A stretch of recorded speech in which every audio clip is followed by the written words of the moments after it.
I found out that my husband has a secret pen pal. They filled up 3 notebooks before I found out, and he still insists he didn't cheat. I sensed my husband pulling away emotionally. I talked to him, and he told me nothing was wrong. He was still acting strangely, so I began thinking he was being unfaithful, but I couldn't find any proof. I started to feel crazy. There was nothing weird on his cell phone or on the phone bill. He always seemed to go where he said he was going. And then one day, I was putting away his laundry, and I found a notebook folded into a hoodie. The notebook was full of letters between him and another woman. They passed it back and forth, writing letters to each other. It was just an ordinary black marble notebook. I could have seen it a million times before and would not have thought anything of it. But it was filled with letters back and forth. Pages and pages and pages of letters. Nothing even overtly intimate. Just deep, in-depth conversation. I confronted him, and he didn't hide it. He said yeah, he has a pen pal. So what? I asked who he was talking to, and it's just someone who lives around here. I asked how it started, and he said they were waiting in line at the deli one day and they started talking. They both went to the same high school, but he graduated 10 years before her.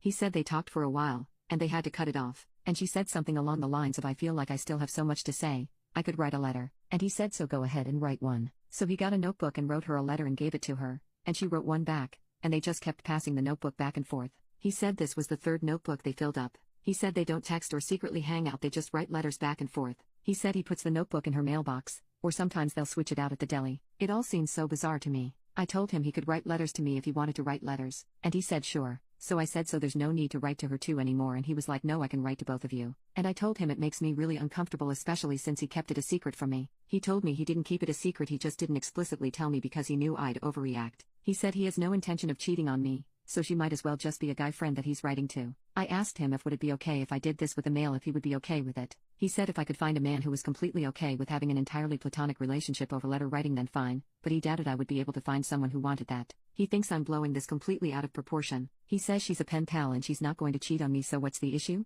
The issue is this isn't a pen pal situation. He sees her, and she lives 2 miles away from us. He claims they don't hang out, but how is it possible that they never chat for a while? This entire situation makes me feel so weird, and he's making it out like I'm completely exaggerating. Update: I spoke to the woman he was writing the letters to. A common thing I noticed was that he never talked about our relationship in the letters, but he did mention our children quite a bit. Apparently, he gave her the impression that he and I were separated but still living together to co-parent our children. She said that they did meet up, quite a few times, to exchange the notebook, which turned into sometimes hours-long conversations. She said they never did anything directly cheating, but he did flirtatious things like running his fingers through her hair and putting his arms around her while they were sitting next to each other, and she said she absolutely would not have allowed him to do those things if she had known we were still very much together. I told him that I had spoken to the woman and she told me everything and I wanted a divorce. He insisted that he was not doing anything wrong and that he never cheated on me. I pointed out to him that the moment he started to keep it a secret from me, and he had that connection to that woman, he started to cheat on me, and I couldn't take it.